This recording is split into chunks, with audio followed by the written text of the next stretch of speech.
Das ist der nahtlose Übergang zum offenen Volkstanzen. Da haben wir schon die ersten Barlauf unter den Gästen, die mittanzen. Das ist ein bayerischer Auseinander und wieder zusammen.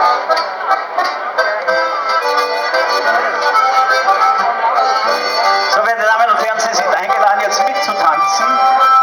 Ein bayerischer Auseinander und wieder zusammen. Jetzt hab's aufgehört. Ich würde gerne Eisholzer drauf.